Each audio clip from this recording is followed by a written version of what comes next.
lanjut. Oke, yang pertama, sebelum kita masuk ke pidatonya, kita akan bahas dulu tentang cara berbicara dengan formal. Oke, lanjut. Oke, jadi tentang cara berbicara dengan dalam formal itu, yang pertama yang harus kita ketahui adalah penunjang keefektifan berbicara. Berbicara itu ada dua keefektifan yang harus kita ketahui, faktor kebahasaan maupun faktor non kebahasaan. Dari faktor kebahasaan sendiri ada 6. Saya telah disalindianya. Yang pertama adalah ketepatan pengucapan. Jadi ketika kita berbicara itu kita harus tepat dalam mengucapkan kata atau kalimat. Yang kedua adalah penempatan tekanan, nada dan durasi yang sesuai. Jadi berbicara itu kita nggak boleh datar doang gitu. Jadi harus ada durasi, ada tekanan nada yang sesuai dengan materi yang kita bahas. Terus yang ketiga adalah pemilihan kata. Jadi dalam berbicara juga kita harus memilih kata yang tepat sesuai dengan tema yang kita bicarakan. Yang keempat adalah pemilihan majas. Lalu yang kelima ketepatan sasaran pembicaraan, dan yang keenam adalah penalaran. Lalu faktor non kebahasaan adalah ini ke fisik orangnya atau ke pembicaranya gitu. Jadi yang pertama yang harus kita ketahui adalah sikap yang wajar, tenang dan tidak kaku. Lalu yang kedua adalah pandangan harus diarahkan kepada lawan bicara. Yang ketiga, menghargai pendapat orang lain. Lalu kita juga harus mempersiapkan mimik, gerak-gerik yang tepat, lalu kenyaringan suara, kelancaran, penguasaan topik, serta penampilan. Oke, lanjut. Oke, yang ke selanjutnya, rambu-rambu dalam berbicara. Jadi, selain tadi penunjang keefektifan dalam berbicara, kita juga harus memperhatikan rambu-rambu dalam berbicara. Yang pertama adalah menguasai masalah yang dibicarakan. Yang kedua adalah berusaha memancing perhatian pendengar. Yang ketiga, kita harus berbicara dengan jelas dan tidak terlalu cepat. Yang keempat, menjaga kenyaringan suara. Lalu yang kelima adalah memulai berbicara jika dipersilahkan. Lalu yang keenam, memulai berbicara. Lalu yang ketujuh adalah memperhatikan pandangan dan gerak-gerik yang membantu. Lalu yang terakhir adalah berlaku sopan, hormat, dan memperlihatkan rasa persaudaraan. Oke, lanjut. Oke, lalu tadi kita sudah berbicara atau membahas tentang bagaimana cara berbicara gitu kan. Jadi sekarang kita masuk ke formalnya. Bagaimana berbicara dalam situasi formal. Jadi dalam situasi formal itu sebelum berbicara dalam situasi formal atau yang kita bahas dalam materi ini adalah berpidato, jadi kita harus memilih topik pembicaraan dulu. Topik pembicaraan itu harus menarik, bersama meskipun sedikit gitu. Pendengar juga sudah harus tahu apa materi yang akan kita bicarakan gitu, karena kalau misalnya yang tahu materinya cuma kita, itu bukan ke berbicara, tapi lebih ke memberikan informasi. Lalu yang ketiga adalah aktual, dan yang terakhir adalah tidak terlalu luas. Lalu yang kedua yang harus kita tentukan adalah sebelum berbicara itu kita sudah harus menentukan tujuan, bahan, dan yang ke lanjut. Yang juga harus dalam berbicara formal itu kita harus melafalkan standar. Melafalkan itu merupakan melafalkan bunyi fonem dan kata secara jelas. Misalnya bunyi F dalam kata aktif positif, bunyi Z dalam kata jakat, izin, bunyi S dalam kata kompleks, konteks, bunyi U dalam kata unit, universal, bunyi G dalam kata urgensi, gender, dan pengucapan singkat BC, IBF, IBM, dan AC. Lalu yang kedua adalah kita harus menghilangkan warna kedaerahan gitu. Misalnya cara berbicara orang Sumatera, Jawa, dan orang Timur. Lalu yang terakhir adalah kita harus mencontoh lafal penutur yang dianggap mendekati kebakuan. Oke, mungkin itu. Terima kasih.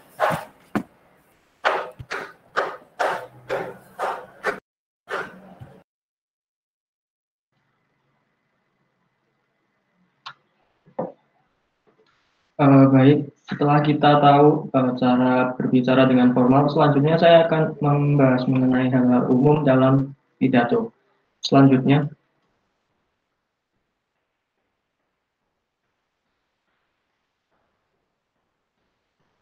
apa itu pidato? Menurut Kamus Besar Bahasa Indonesia Daring, pidato adalah pengungkapan pikiran dan kata-kata kepada orang banyak. Selain itu, menurut Juanda, pidato adalah penyajian lisan pada sekelompok massa. Seorang berbicara secara langsung di atas podium atau mimbar dan isi pembicaraannya diarahkan kepada orang banyak. Sehingga dapat saya simpulkan bahwa pidato adalah pengungkapan pikiran yang disajikan secara lisan di atas podium atau mimbar yang ditujukan kepada orang banyak. Selanjutnya,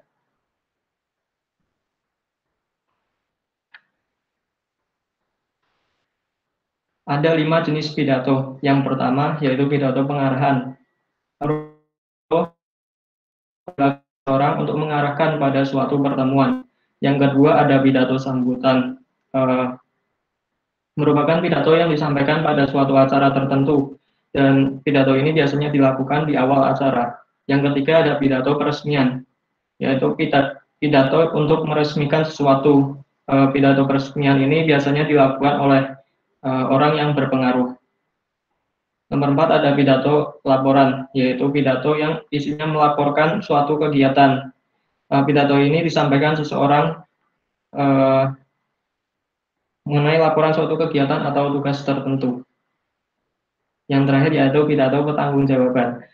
Pidato ini berisi laporan pertanggungjawaban suatu kegiatan acara atau pekerjaan. Selanjutnya,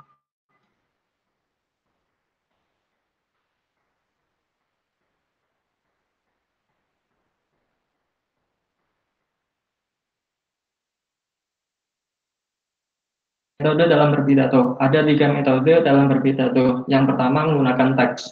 Jadi dalam berpidato kita membawa naskah penuh dari pidato tersebut dan kita membacakannya pada saat berpidato. Metode yang kedua yaitu tidak menggunakan teks. Pidato ini biasanya dilakukan secara spontan atau tiba-tiba. Ketiga ada metode menggunakan kerangka atau butir-butir. Kerangka berpikir atau butir-butir ini dicatat pada kertas kecil dan dibawa pada saat berpidato. Fungsi dari kertas kecil tersebut adalah agar pidato kita tetap berada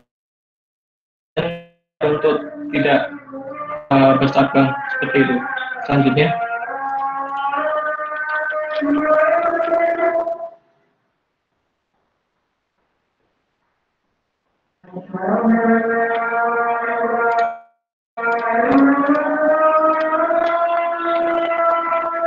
ada 4 hal yang harus diperhatikan saat berpidato. Yang pertama, kita harus mempunyai keyakinan bahwa kita mampu meyakinkan orang lain. Yang kedua, kita harus memiliki pengetahuan yang luas dan menguasai materi dengan baik. Yang ketiga, kita harus memiliki kosakata yang cukup agar lancar dalam menyampaikan informasi dalam berpidato. Yang terakhir, agar pidato kita lebih maksimal, kita harus melatih diri secara intensif. Selanjutnya,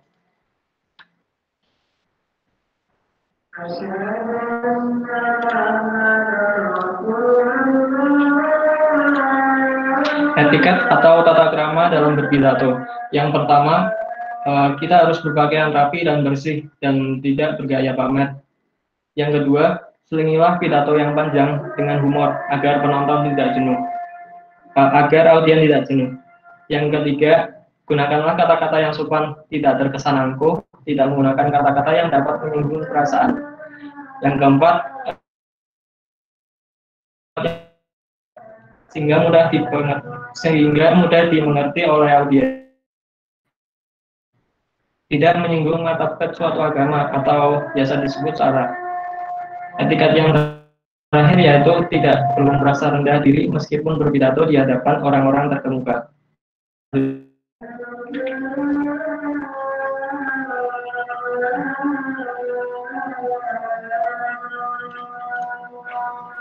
Langkah persiapan dalam berpidato. Yang pertama, tentukan dulu topik dan tujuan dari pidato yang akan kita lakukan. Yang kedua, menganalisis pendengar dan situasi.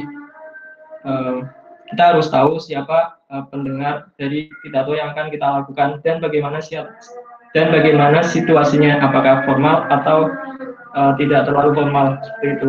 Yang ketiga, memilih dan menyempitkan topik. Setelah kita uh, menentukan topik pada awal persiapan, langkah selanjutnya yaitu mempersempit topik tersebut.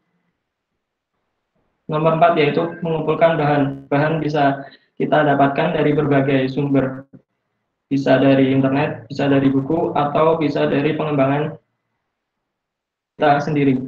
Yang kelima, membuat kerangka uraian dari pidato yang akan kita sampaikan. Yang keenam, yaitu menguraikan secara detail kerangka-kerangka uraian yang sudah kita buat. Setelah semua itu di langkah terakhir yaitu berlatih secara intensif agar dalam berpidato kita nanti dapat maksimal.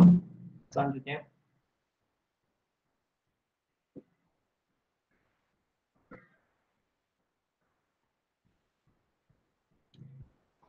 baik, sekian dari saya. Selanjutnya akan disampaikan oleh teman kita.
Mohon maaf untuk Ibu Dwi dan teman-teman, masih ada kendala jaringan untuk catar.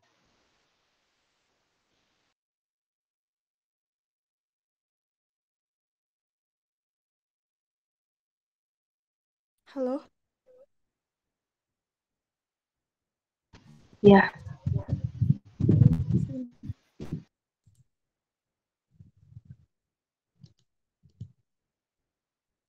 Halo, suara saya terdengar? Terdengar.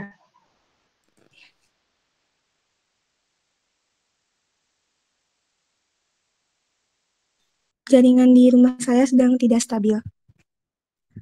Langsung ke materi, di sini saya akan menjelaskan mengenai bagian-bagian dalam pidato. Nah, dalam pidato ini terdapat 3 bagian. Yang pertama ada bagian pengantar, bagian isi, dan bagian penutup. Selanjutnya.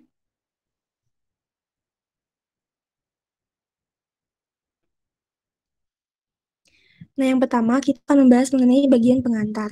Bagian pengantar ini adalah bagian pembukaan ketika kita membuka pidato. Nah, dalam bagian pengantar ini wajib dicantumkan 2 hal, yaitu yang pertama, salam pembuka dan sapaan kepada hadirin, dan yang kedua, pendahuluan. Pendahuluan ini dapat berupa ucapan terima kasih, ungkapan kegembiraan, atau ungkapan rasa syukur. Selanjutnya.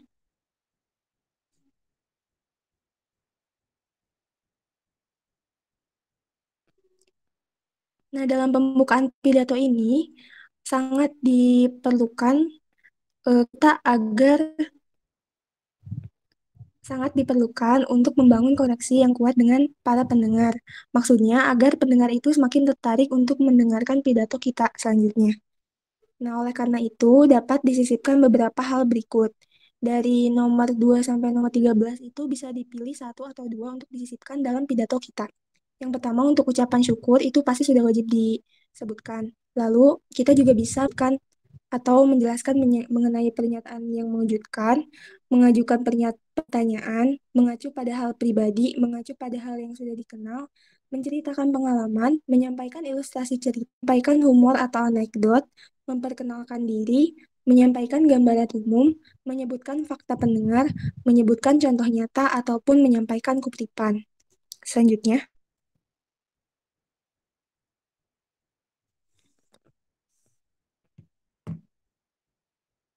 halo.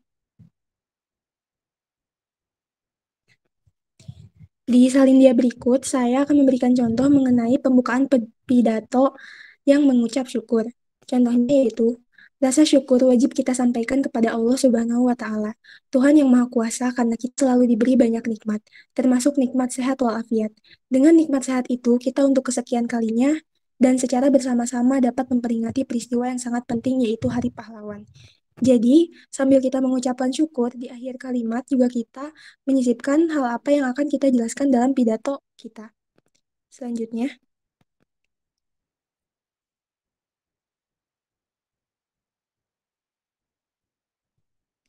nah, contoh yang kedua adalah kita membuka pidato dengan pernyataan yang mengejutkan. Contohnya, dalam satu hari Jakarta akan dijajah sampah dari tidak kurang dari 10 juta kilogram. Hal itu akan terjadi jika penduduk Jakarta yang berjumlah lebih dari 10 juta orang membuang sampah sebanyak 1 kilogram per hari. Berapa juta kilogram per minggu, berapa per bulan, dan seterusnya. Ini merupakan fakta yang mengejutkan yang bisa kita sampaikan dalam pembukaan pidato untuk menggugah minat dan daya tarik para pendengar. Selanjutnya, nah yang ketiga, kita juga bisa mengajukan pertanyaan. Contohnya, hadirin yang saya hormati, ya bisa dibaca. Intinya, dalam kalimat pembukaan ini, kita mengajukan pertanyaan kepada para pendengar untuk menimbulkan interaksi. Selanjutnya,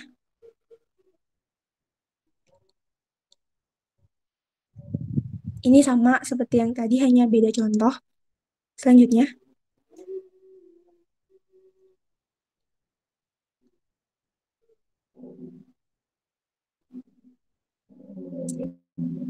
nah selanjutnya dalam pembukaan kita bisa mengacu pada hal yang sudah dikenal. Contohnya kita memberikan fakta mengenai keadaan tubuh. Nah, sebenarnya dalam pidato ini kita akan menjelaskan mengenai disiplin, namun diawali dengan kalimat-kalimat pembuka yang mengacu pada topik yang akan kita bicarakan. Selanjutnya,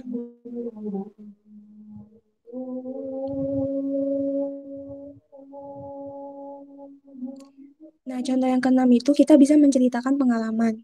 Contohnya ini, intinya itu dalam kalimat berikut, dia menceritakan pengalamannya mengenai menemukan spanduk yang bertuliskan Gerakan Disiplin Nasional.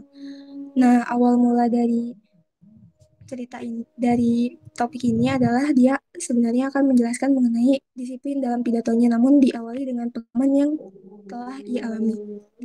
Selanjutnya.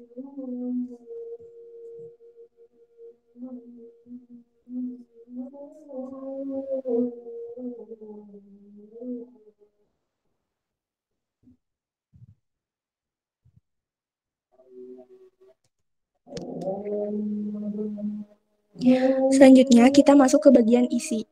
Bagian isi merupakan inti pidato dan menjadi fokus utama di dalam pidato, atau pokok permasalahan yang dibicarakan dalam pidato. Selanjutnya.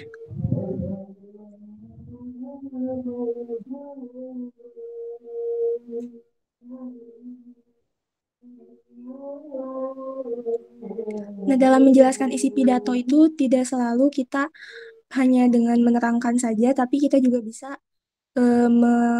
mencoba beberapa metode yang bisa dilakukan, yaitu yang pertama bisa dengan menerangkan, mendefinisikan, menanyakan dan menjawab, membandingkan, memberi contoh, memberi bukti, memberi ulasan, menjelaskan sebab akibat, menunjukkan benda peraga, dan memberi ilustrasi. Intinya, dalam menjelaskan isi pidato ini, kita harus terus menjaga konsistensi dari minat para pendengar untuk terus mendengarkan pidato yang kita utarakan. Selanjutnya,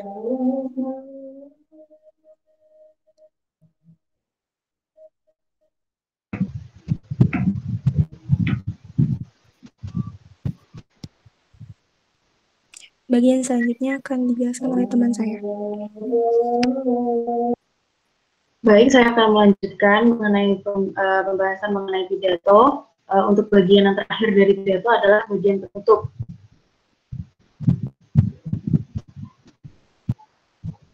Di mana bagian penutup ini berisi antara lain yaitu menyampaikan simpulan atau rangkuman isi pidato supaya mudah diingat oleh pendengar. Kemudian selanjutnya berisi tentang mengulang tema, kemudian memberikan ilustrasi atau cerita, dan selanjutnya menyampaikan harapan yang dapat berupa anjuran, imbauan, atau ajakan kepada pendengar.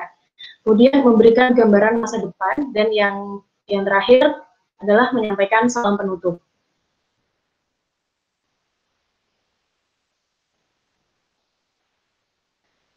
Selanjutnya masuk ke bagaimana cara kita untuk menutup pidato. Nah, dari hal-hal yang sudah kita paparkan di salidia sebelumnya mengenai apa yang ada di dalam bagian penutup pidato, selanjutnya kita akan membahas mengenai bagaimana cara kita untuk menutup pidato, apa yang harus kita lakukan. Nah, yang pertama, kita bisa lakukan dengan memuji pendengar, karena mungkin bisa dengan menggunakan kalimat terima kasih sudah memberikan, terima kasih atas perhatiannya, dan sebagainya. Nah, kemudian selanjutnya adalah menyampaikan ungkapan yang lucu agar untuk mencairkan suasana.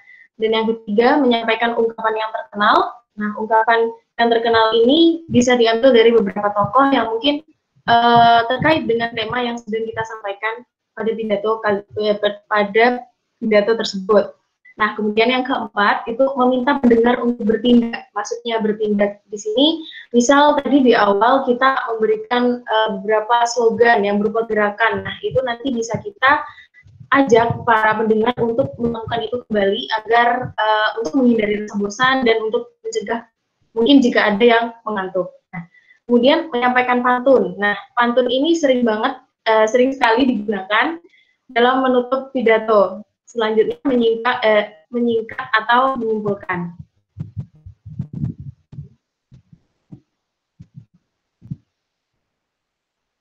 Selanjutnya kita bahas mengenai kesalahan dalam menutup pidato.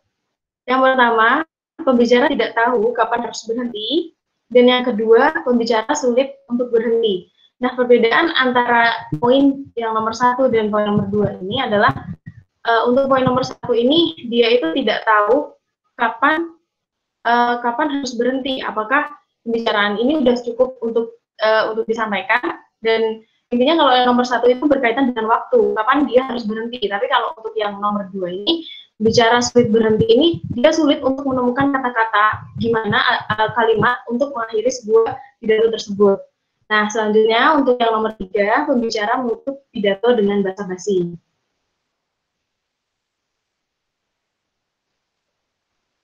Nah, itu untuk bagian penutup. Selanjutnya ada pantangan dalam berpidato. Tadi di awal sudah dijelaskan mengenai etiket dalam berpidato. Nah, ini adalah beberapa pantangan dalam pidato yang sangat tidak dianjurkan untuk dilakukan. Nah, yang pertama yaitu datang terlambat, dan selanjutnya berpakaian seadanya, kemudian memulai pidato dengan minta maaf, itu akan menunjukkan ketidaksiapan. Mungkin minta maaf atas keterlambatannya atau bagaimana. Nah, itu tidak dianjurkan karena itu menunjukkan ketidaksiapan. Nah, kemudian berdiri seperti patung, karena kita berada di depan itu diusahakan untuk bisa berinteraksi dengan para pendengar. Jadi diperlukan untuk beberapa gestur tambahan atau gerakan-gerakan. Misal kita berada di sebuah panggung, jangan hanya berdiri di satu titik yang ada di panggung tersebut. Nah, kemudian kasar atau vulgar ini sudah sangat merupakan pantangan. Jangan kejelekan orang. Nah, karena kita ini kan sedang berpidato, kita tidak kita sangat tidak diperbolehkan untuk membicarakan kejelekan pihak lain, dan selanjutnya menggunakan istilah teknis. Nah, istilah teknis ini maksudnya adalah istilah-istilah yang kurang yang bisa saja tidak diketahui oleh audiens.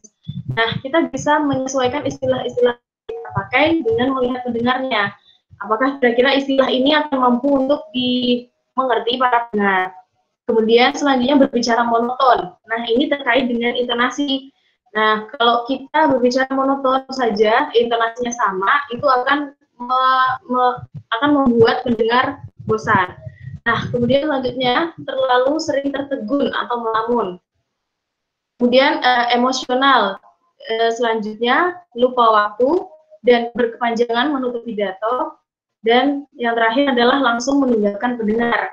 Karena pada berpidato ini kan kita mencari perhatian dari pendengar. Ketika pendengar sudah memberikan perhatian kepada kita, sangat tidak etis apabila kita langsung meninggalkan pendengar.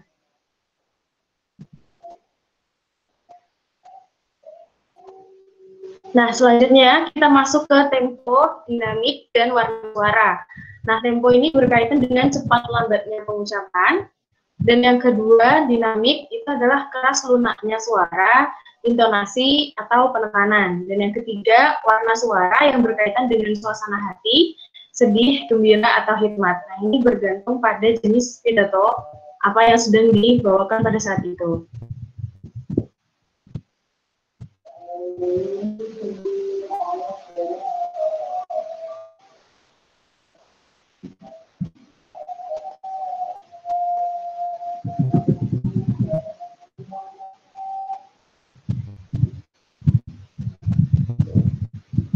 Selanjutnya masuk ke beberapa aksesoris atau yang bisa kita gunakan untuk memperindah pidato.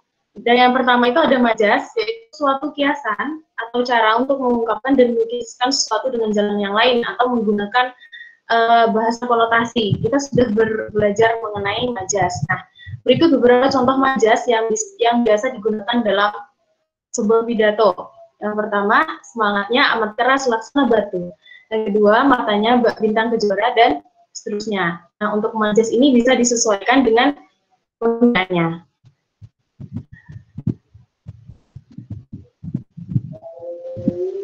Aksesoris yang harus tambahan dalam pidato yang kedua yaitu pantun. Nah, pantun ini biasanya digunakan untuk membuka sebuah pidato dan menutup sebuah pidato. Nah, di sini kami berikan contoh yang pertama, yaitu untuk membuka pidato. Contohnya, sarapan pagi dengan ketan, setelah itu mencuci kain. Dengan senang hati saya ucapkan, selamat datang para hadirin. Nah, kemudian yang untuk contoh pantun yang kedua, itu biasa digunakan untuk menutup sebuah pidato, yaitu contohnya, pisau menggores menjadi luka, rasanya sakit, amatlah perih. Cukuplah sekian dari saya haturkan, terima kasih. Nah, dengan berakhirnya pembahasan mengenai pantun ini, selesai pemaparan mengenai pidato dari kelompok kami. Terima kasih, kami kembalikan kepada moderator. Baiklah, terima kasih kepada teman-teman kelompok 6 yang sudah memaparkan materi dengan sangat baik. Mari kita berikan apresiasi teman-teman kepada kelompok 6 ini. Yes. Nah, selanjutnya akan kita lanjutkan dengan jawab yang akan di dua sesi. Sesi pertama akan diberikan kesempatan kepada kelompok 1, kelompok 2, dan kelompok 3 apabila memiliki pertanyaan yang ingin ditanyakan. Sesi kedua akan diberikan kesempatan kepada kelompok 4, 5, dan 7 apabila ada pertanyaan. Nah, sesi pertama ini saya persilakan kepada kelompok 1.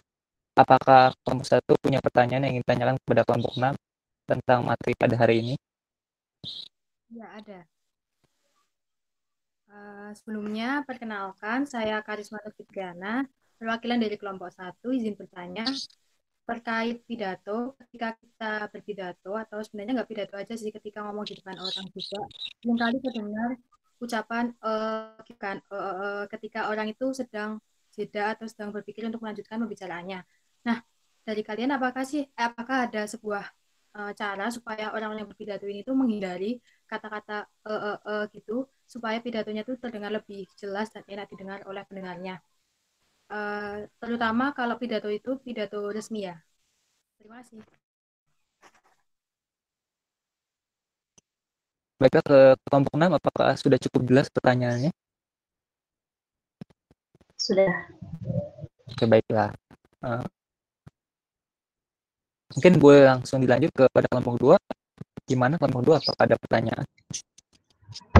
Izin bertanya, aku Reza Haidar, perwakilan dari kelompok 2, ingin bertanya mengenai penyampaian dalam berpidato. Jadi kan apabila kita berpidato tuh, nah misalnya kalau kita menggunakan kata-kata baku, itu audiensnya kita itu nggak mengerti bahasanya kita gitu. Nah, apakah boleh kalau misalnya mengganti bahasa baku itu menggunakan bahasa gaul atau bahasa slang uh, yang di bahasa baku itu sebenarnya nggak ada gitu loh. Nah, ya, tapi menggunakan bahasa gaul itu membuat audiensnya itu menjadi lebih mengerti gitu. Itu aja sih dari aku, dari kelompok 2. Terima kasih.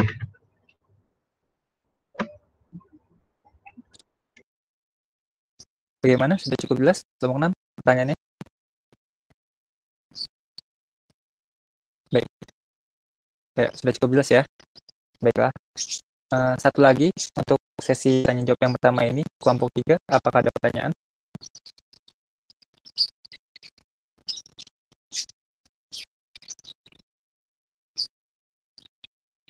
Mohon maaf, Pre, suaranya tidak terdengar. Tes, kalau begini sudah dengar belum? Ya, sudah terdengar. Ya, perkenalkan, saya Prilika Nurulita dari perwakilan kelompok 3, izin bertanya. Kalau dalam sebuah pidato resmi, kita kan pasti menyebutkan sebuah salam hormat yang urut dari jabatan yang paling tinggi sampai ke jabatan yang paling rendah. Nah, gimana kalau misalnya dalam suatu acara pidato tersebut kita tidak mengetahui adanya struktur dari lembaga yang bersangkutan? Sekian pertanyaannya. Jika kelompok 6 sudah cukup jelas pertanyaan dari kelompok 3? Sudah. Oke, baiklah. Karena udah ada 3 pertanyaan, sesi tanya jawab yang pertama kali ini saya tutup dulu. Sekarang saya berikan waktu sekitar 5 menit kepada kelompok 6 untuk mendiskusikan kira-kira bagaimana jawaban atas pertanyaan yang diajukan tadi. Silakan kelompok 6 untuk berdiskusi dulu.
Baik teman-teman, waktu waktu kira-kira sudah berjalan sekitar 5 menit. Sekarang silakan kepada kelompok 6 untuk memberikan jawabannya atas pertanyaan tadi. Baik, terima kasih kepada moderator atas waktu yang sudah diberikan. Saya akan menjawab pertanyaan yang disampaikan oleh Karisma dari kelompok 1 mengenai kata yang seseorang sering ucapkan ketika jeda atau sedang berpikir saat berpidato. Kata pemahaman tersebut pada seseorang berpidato muncul karena orang tersebut gugup dan cemas atau karena belum sepenuhnya menguasai materi. Oleh karena itu, kita harus menghilangkan sikap gugup dan cemas yang akan muncul tersebut. Menurut kami, ada 3 cara yang dapat dilakukan untuk mengurangi sikap gugup dan cemas dalam berpidato. Yang pertama, lakukan persiapan dengan baik. Persiapan yang baik akan berdampak pada menguatnya rasa percaya diri, sehingga akan mengurangi rasa cemas. Persiapan bisa dilakukan dengan melakukan latihan secara intensif, sehingga kita siap untuk berpidato. Cara yang kedua yaitu dengan berpikiran positif, dengan visualisasi positif. Kita dapat membayangkan bukan meriah di akhir pidato yang akan kita lakukan. Berpikir positif bisa sangat efektif untuk menghilangkan rasa gugup. Yang ketiga yaitu dengan tersenyum. Menurut artikel yang kami baca, tersenyum itu ternyata melepaskan zat endorfin yang dapat menggantikan kecemasan dengan ketenangan dan membuat kita merasa nyaman dalam berpidato. Tersenyum juga menunjukkan kepercayaan diri sehingga sikap gugup kita berkurang.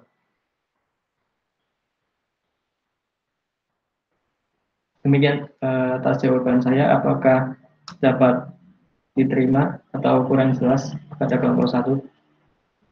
Sudah jelas, terima kasih ya. Baik.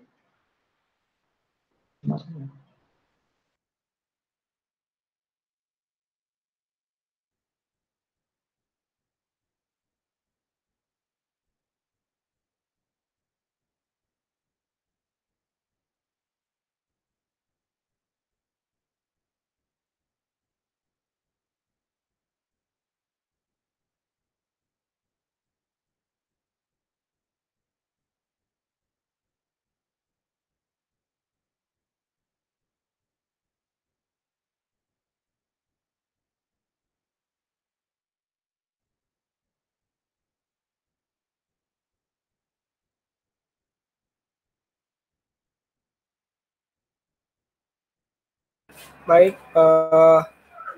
saya akan menjawab pertanyaan dari kelompok 2 yang ditanyakan oleh Reza Haidar tadi, bahwa apabila dalam berpidato ada istilah baku yang benar menurut KBBI, namun sekiranya tidak dimengerti oleh orang awam, apakah boleh istilah tersebut diubah dengan yang lebih gaul?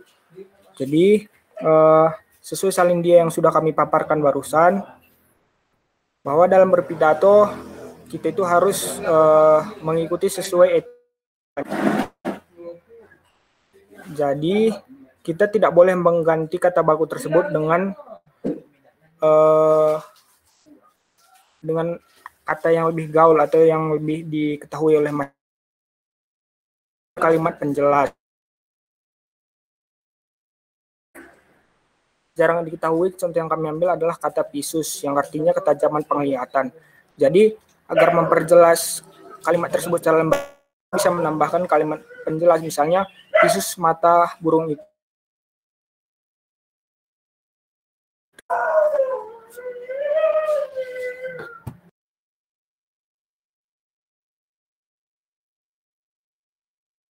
Baik, terima kasih dari kelompok.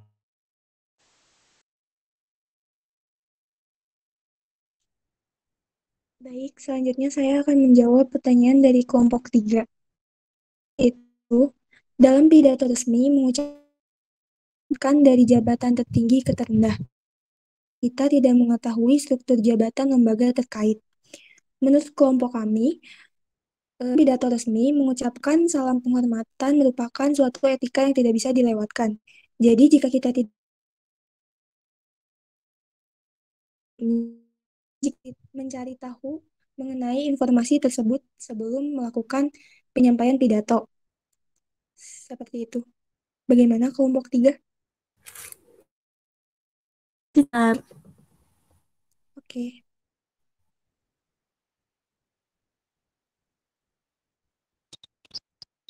Baiklah, karena pertanyaan sudah semua, sesi tanya jawab yang kedua, 7. Untuk utamanya,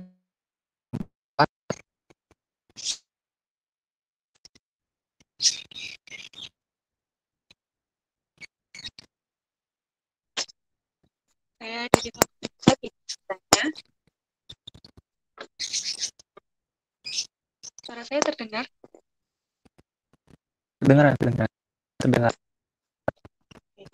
Nah, jadi pertanyaan dari kelompok 4, ketika membawakan sebuah pidato, kita harus mempersiapkan kosakata agar dalam penyampaiannya lebih lancar. Nah, yang ingin kami tanyakan, apakah sebenarnya penggunaan kosakata itu, baik umum maupun khusus, berpengaruh terhadap nilai dari pidato tersebut? Dan apakah penggunaan beberapa istilah itu diperbolehkan dengan harapan dapat memberikan nilai tambah dalam pidato tersebut? Nah, ya, pertanyaan saya. Terima kasih. Baik, terima kasih juga Oriska atas pertanyaannya. Boleh lanjut di kelompok 5, apakah ada yang ingin bertanya?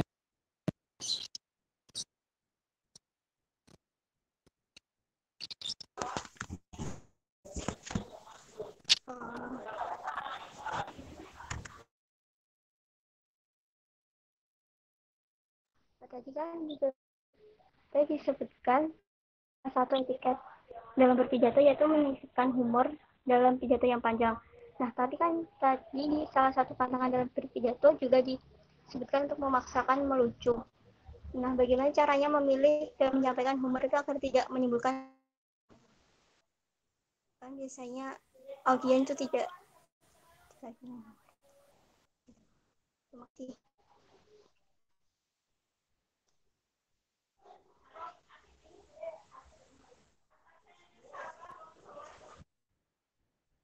Baik, terima kasih Alfia atas pertanyaannya.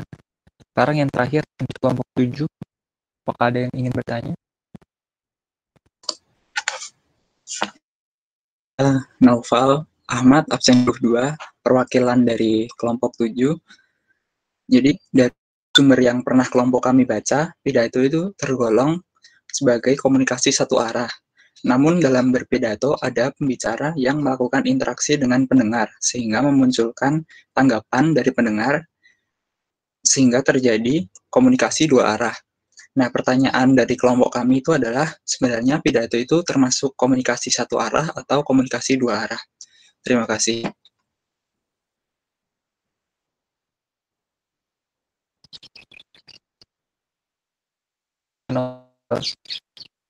Untuk kelompok 6, apakah 3 pertanyaan itu sudah cukup jelas? Apa yang ditanyakannya? Sudah jelas. Oke, baiklah. Seperti yang tadi, silakan saya berikan waktu sekitar 5 menit untuk mendiskusikan jawaban dari pertanyaan-pertanyaan tadi. Silakan.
Oke, baiklah teman-teman.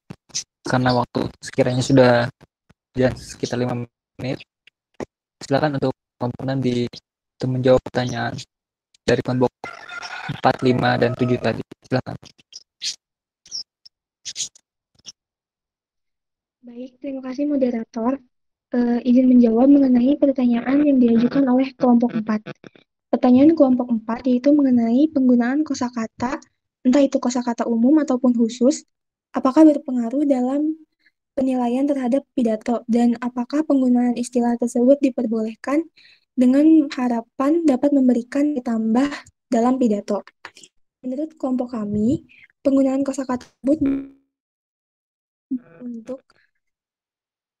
untuk menilai pidato yang kita sampaikan.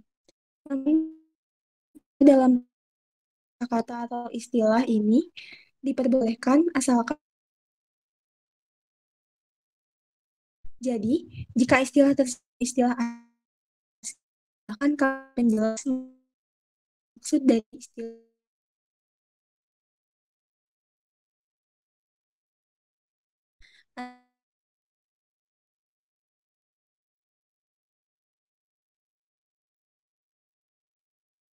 sebenarnya tidak dibahkan dalam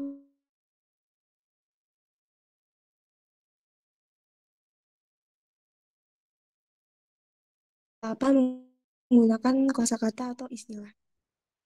Terima kasih. Bagaimana kelompok 4? Baik, terima kasih. Baik.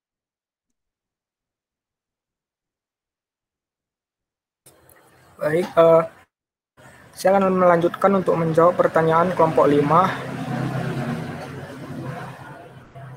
Pertanyaan kelompok 5 adalah salah satu etiket atau tata krama berpidato yaitu menyisipkan humor dalam pidato yang panjang. Tapi salah satu pantangan dalam berpidato yaitu adalah memaksakan melucu. Nah, bagaimana cara memilih dan menyampaikan humor agar tidak menimbulkan kesan memaksa? Jadi memang betul dalam berpidato dengan durasi yang cukup lama dianjurkan untuk menyisipkan humor agar pendengar tidak bosan. Oleh karena itu, cara yang dipilih agar menyampaikan humor tidak terkesan memaksakan adalah memilih humor sesuai dengan pendengar. Jadi, misalnya kita berpidato di depan anak-anak, maka kita menggunakan humor yang digunakan untuk anak-anak. Jika kita berpidato di depan orang dewasa, maka kita menggunakan humor orang dewasa. Itu juga jika kita berpidato di depan orang-orang yang masih remaja, maka kita menggunakan humor yang berkaitan dengan anak-anak remaja. Dan selain itu, kita juga bisa memilih topik humor yang sedang hangat gitu, atau isu-isu yang sedang dibicarakan, sehingga orang akan tertarik mendengarkannya dan akan merasa lucu tanpa merasa paksa. Mungkin itu, apakah sudah jelas?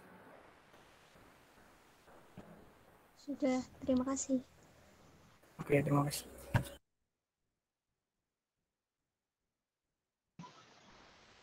Baik, selanjutnya pertanyaan dari kelompok 7 yang diwakili oleh Naufal. Pertanyaannya yaitu dari sebuah sumber pidato digolongkan sebagai komunikasi satu arah. Namun dalam berpidato ada pembicara yang melakukan interaksi dengan pendengar sehingga memunculkan tanggapan dari pendengar yang mana hal itu akan terjadi komunikasi dua arah.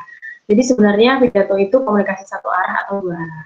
Nah, berdasarkan beberapa sumber yang kami dapatkan, sebelumnya kita bahas dulu apa komunikasi satu arah dan komunikasi dua arah itu apa. Nah, komunikasi satu arah itu misalkan ada dua belah pihak, itu yang satu pasif dan yang satu aktif. Kemudian untuk yang komunikasi dua arah, misalnya ada dua belah pihak itu dua-duanya aktif, di mana itu saling memberikan umpan balik. Contohnya misal ada orang yang sedang berbicara. Nah, berbicara itu adalah salah satu contoh dari komunikasi dua arah. Nah, dalam berbicara, misalnya membicarakan sebuah topik, di mana kedua belah pihak itu saling memberikan tanggapan atau ide terkait topik yang sedang dibicarakan. Nah, kalau dalam berdasarkan pengertian antara komunikasi satu arah dan komunikasi dua arah, pidato itu digolongkan dalam komunikasi satu arah. Kenapa? Karena komunikasi yang terjalin antara pembicara dengan pendengar dalam pidato itu adalah komunikasi yang hanya sebatas interaksi antara pembicara dan pendengar untuk membangun suasana agar pidato itu tidak membosankan dan tidak monoton. Nah, sekian jawaban dari kelompok kami. Bagaimana kelompok 7? Terima kasih atas jawabannya. Kelompok 6 dapat diterima. Terima kasih. Terima kasih kembali.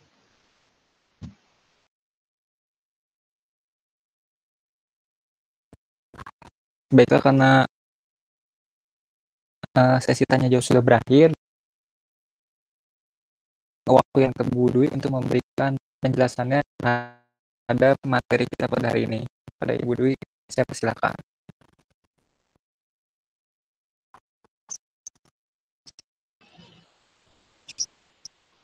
Baik, terima kasih Mas Didi Budiman yang sudah mandu jalannya diskusi untuk kelompok 6.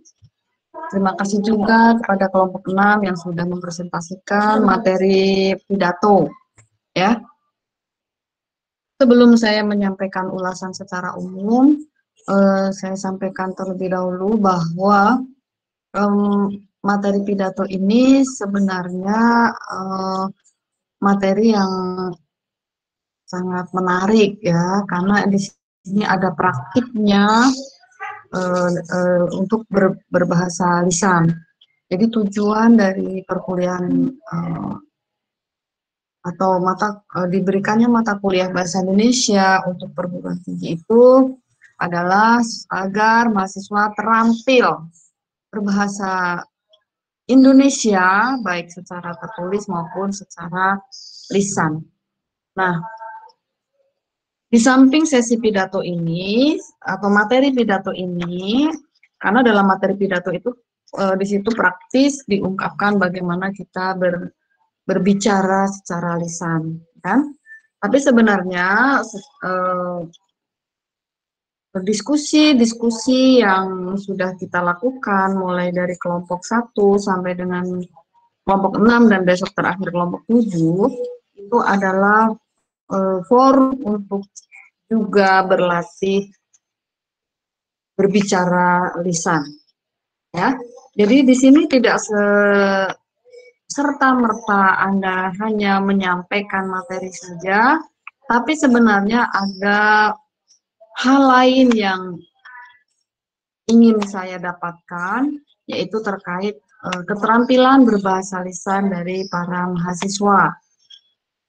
Dari bahasa lisan itu dalam sesi diskusi ini bisa dilihat dari presentasi yang disampaikan oleh kelompok-kelompok pempresentasi ya, dari kelompok 1 sampai dengan 6 dan besok kelompok 7, dan juga dari moderator, kemudian dari penanya, ya kan?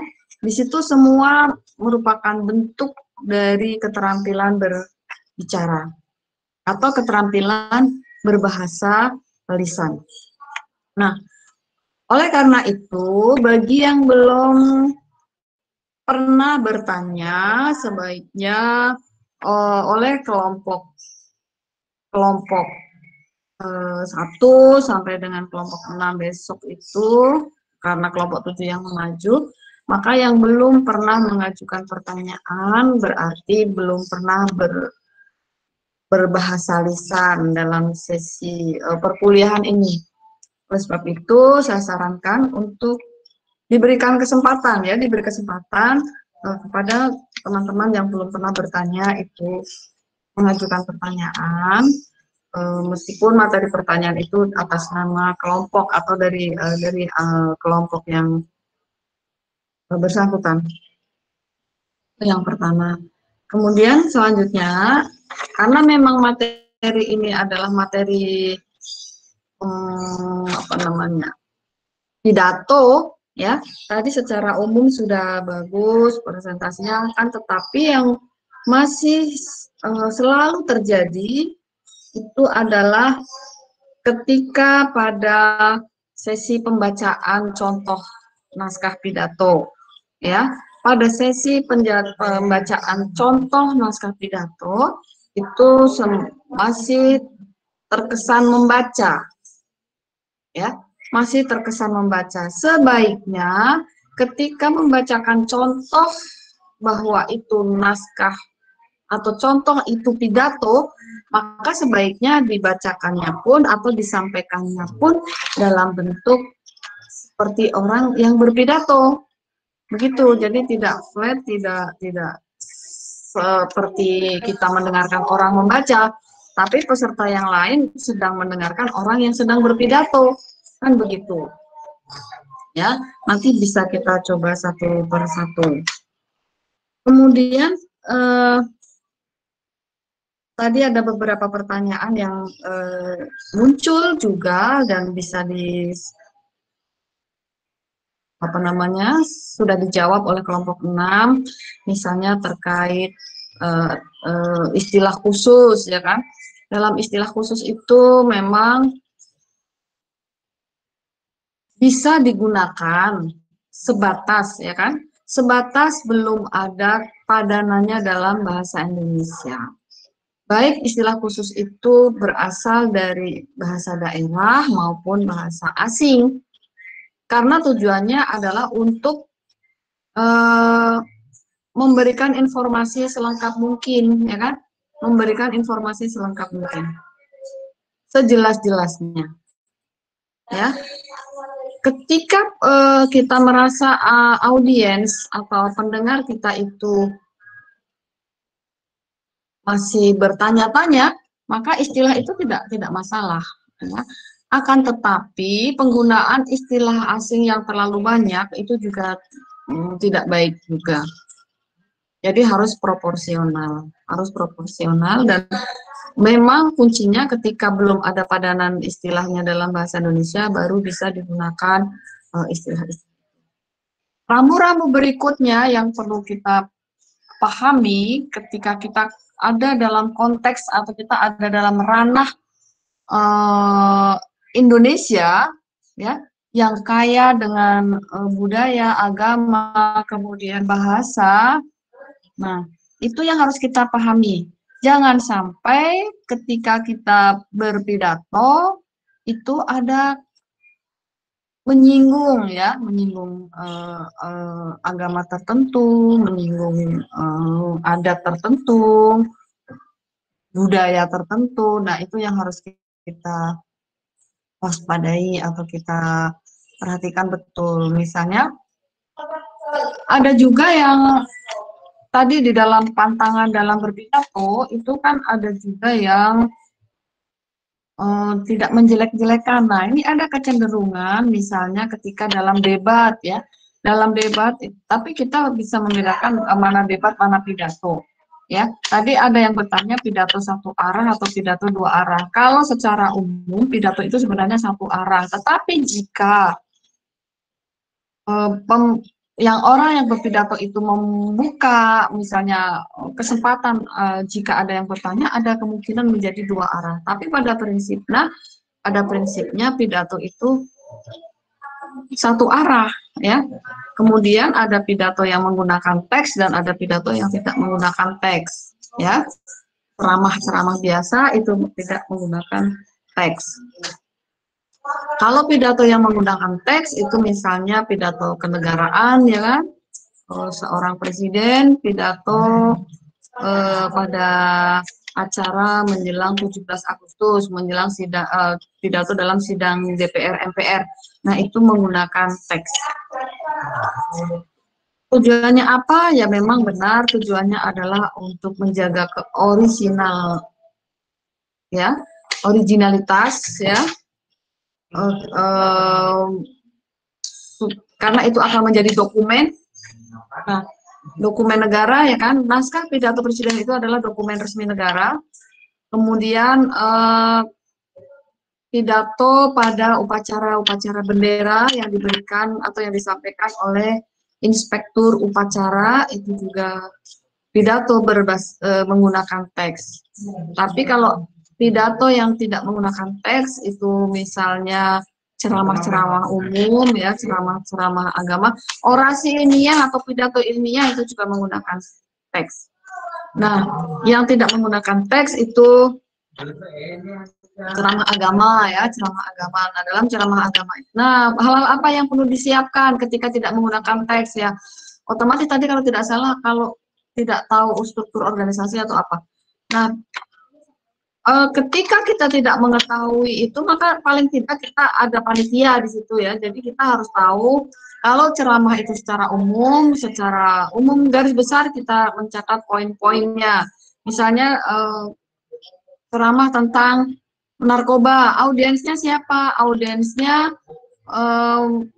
mahasiswa atau audiensnya para narapidana misalnya, yang korban narkoba misalnya, atau audiensnya siapa. Nah, yang paling penting dalam pidato itu, yang paling penting untuk diperhatikan adalah audiens atau pendengarnya itu siapa. Orang berbicara 5 menit sampai 10 menit itu pendengar sudah bosan. Maka bagaimana caranya itu perlu kiat-kiat tertentu ya, tidak perlu yang pertama misalnya harus memperbanyak kosakata, penguasaan kosakata. Biasanya memang untuk sesi atau materi pidato ini saya minta biasanya kalau pertemuan langsung ya, pertemuan langsung di kelas itu biasanya saya minta masing-masing atau tiap-tiap mahasiswa itu untuk maju ke depan kelas, kemudian berbicara di depan, menyampaikan hal-hal apa yang bisa disampaikan, misalnya hal yang menyenangkan, yang menyedihkan, atau pengalaman yang paling menyenangkan, pengalaman yang paling menyedihkan, kemudian mau bercerita tentang apa saja dalam durasi waktu 5 menit atau 10 menit. Waktu 5 menit bagi orang yang belum terbiasa berbicara itu adalah waktu yang sangat lama. Ya. Nah, bagaimana cara menyiasatinya supaya tidak grogi atau tidak apa? Yang pertama tadi betul penguasaan kosakatanya, penguasaan materinya itu harus pertama. Tapi kalau dari segi fisik, bagaimana orang akan bingung bagaimana meletakkan tangan, bagaimana muka saya kadang harus menunduk atau harus tegak, kan seperti itu.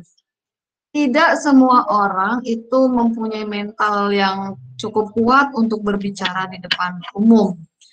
Itu pernah atau selalu saya coba ketika ada perkuliahan langsung di kelas, ya perkuliahan langsung di kelas itu dengan dicoba maju satu-satu. Ya, bingung naruh tangannya di mana, kemudian mukanya harus seperti apa, kemudian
ini memang perlu latihan ya, perlu latihan. Biasanya kalau ada pertemuan langsung itu selalu saya lakukan latihan-latihan seperti itu.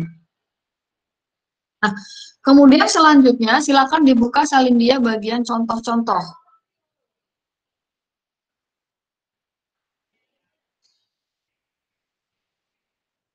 Contoh-contoh teks.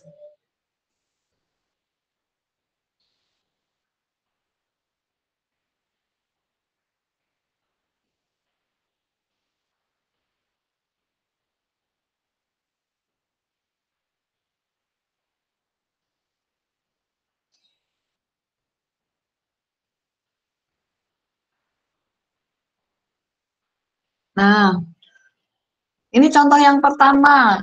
Jadi tadi terkesan masih membaca, ya. Kalau sudah ini contoh teks, maka cara membacanya pun sebagaimana kita membaca atau sebagaimana kita berpidato. Ya, silakan diulang kelompok 6 atau ada yang ingin mencoba membaca ini sebagaimana orang berpidato. Silakan coba supaya jadi yang pertama itu intonasinya ya kan, intonasinya harus jelas, kemudian ada penekanan-penekanannya supaya istilahnya itu ada ruhnya sehingga pendengar itu bisa menangkap maknanya dengan jelas gitu. Kalau hanya dibaca rasa syukur wajib kita sampaikan kepada Allah SWT, Tuhan yang Maha Kuasa, karena kita itu ya pendengarnya tidak bisa menangkap dengan baik, tidak tahu bahwa itu pidato begitu. Jadi harus disampaikan seperti benar-benar pidato. Silakan dicoba, nanti kita latihan ke bagian berikutnya. Kelompok 6 mungkin.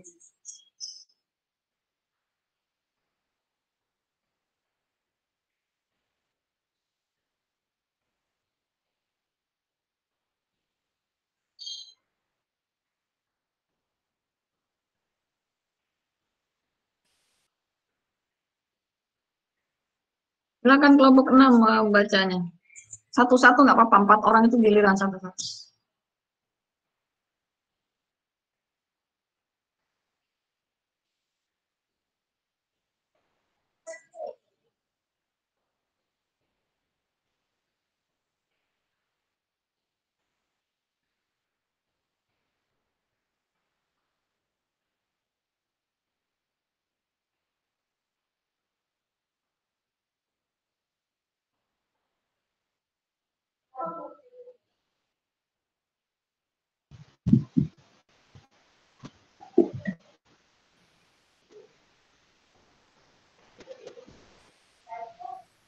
Rasa syukur wajib kita sampaikan kepada Allah Subhanahu wa Ta'ala, Tuhan yang Maha Kuasa, karena kita selalu diberi banyak nikmat, termasuk nikmat sehat walafiat.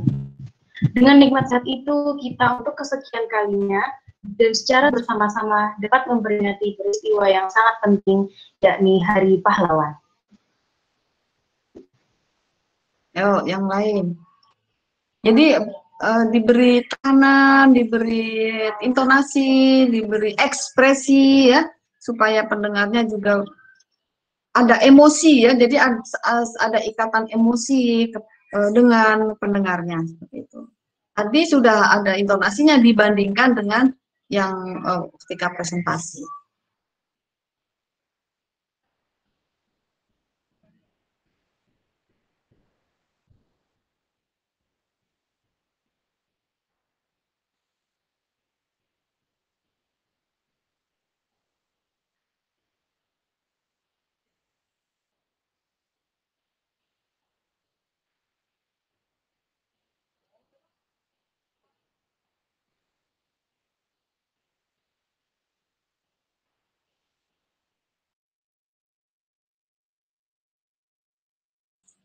Silakan dicoba, kelompok 6.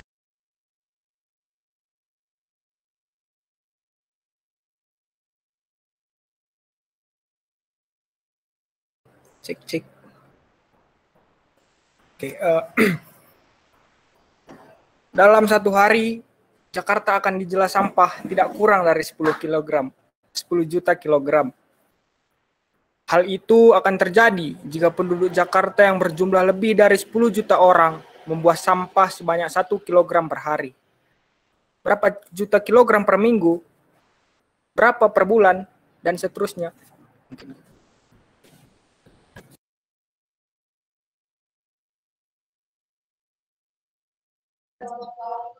Ada penekanannya ya, jadi ada ekspresinya, ada emosinya, ada pesan yang ingin disampaikan. Dalam satu hari, Jakarta akan dijejali sampah tidak kurang dari 10 juta kilogram. Hal itu akan terjadi jika penduduk Jakarta yang berjumlah lebih dari 10 juta orang membuang sampah sebanyak 1 kilogram per hari. Berapa juta kilogram per minggu? Berapa per bulan? Dan seterusnya. Jadi ada apa penekanan-penekanan seperti itu. Dan ini menunjukkan bahwa ini sebenarnya sangat berbahaya ya. Jadi jika dalam satu hari Jakarta dijajali dengan sampah tidak kurang dari 10 kilogram itu, akan seperti apa? Nah, tapi kalau kita membacanya hanya biasa-biasa saja ya apa namanya, bahaya sampah itu tidak akan terasa besar bagi pendengarnya. Tapi ketika kita membacanya dengan betul-betul ingin menyampaikan bahwa sampah itu sangat berbahaya, ya harus dengan yang intonasi yang kuat. Gitu. Oke. Lanjut.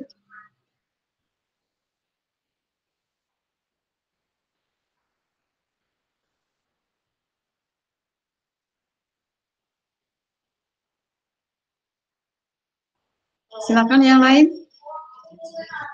Mencoba membaca ini dengan pidato.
Izin Bu, izin mencoba.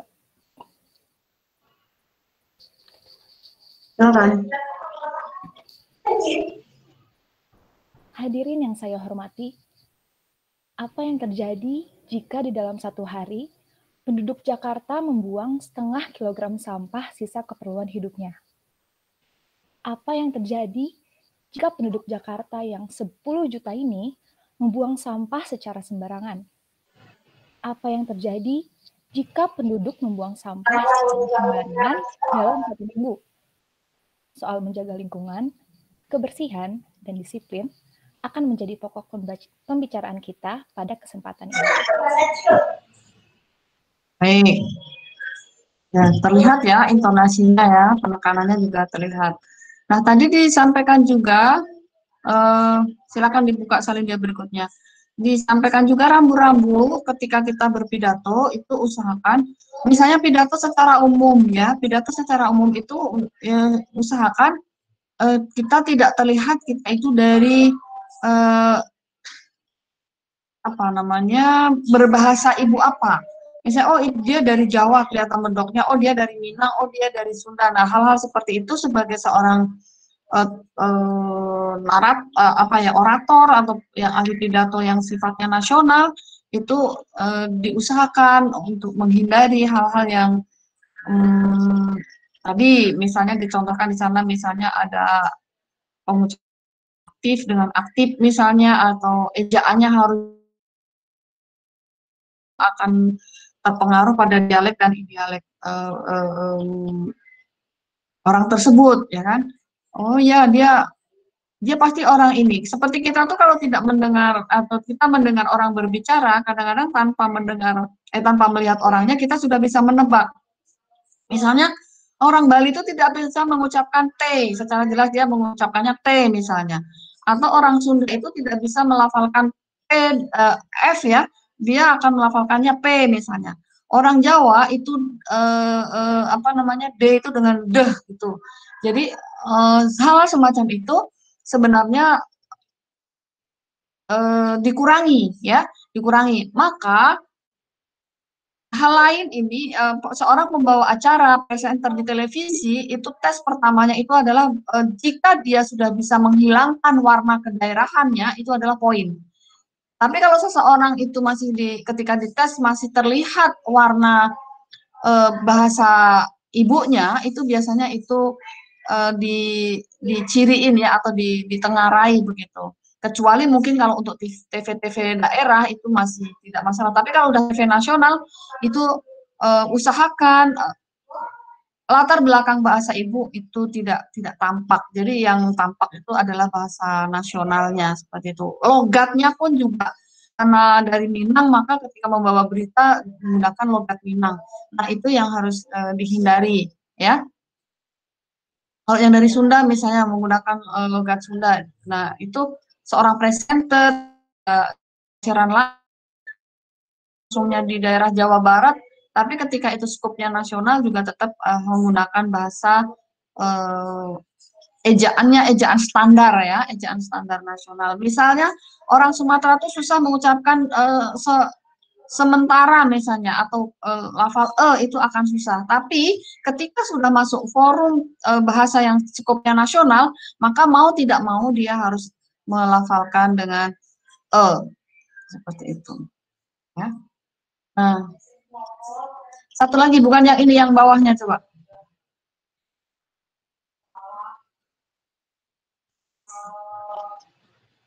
Satu lagi ya, satu lagi. Yang humor tadi.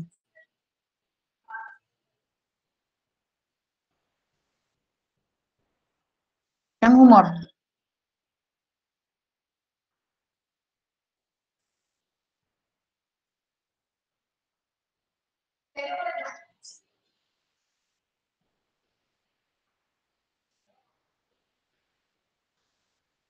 Ada nggak yang humor tadi?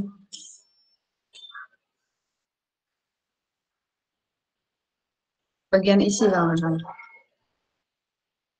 Tidak ada ya?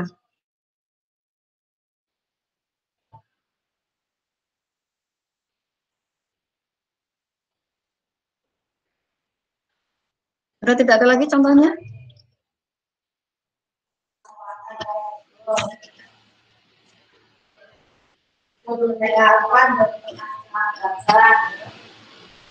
Contohnya cuma sampai nomor 6. Sampai nomor 6 ya? Yang humor nggak ada ya? Ya sudah. Ya kurang lebih seperti itu ya, kurang lebih seperti itu ketika kita menyampaikan pidato, bahwa pesan yang ingin disampaikan kepada pendengar itu harus sampai. Bagaimana caranya supaya sampai? Ya intonasinya harus tepat, ya kan?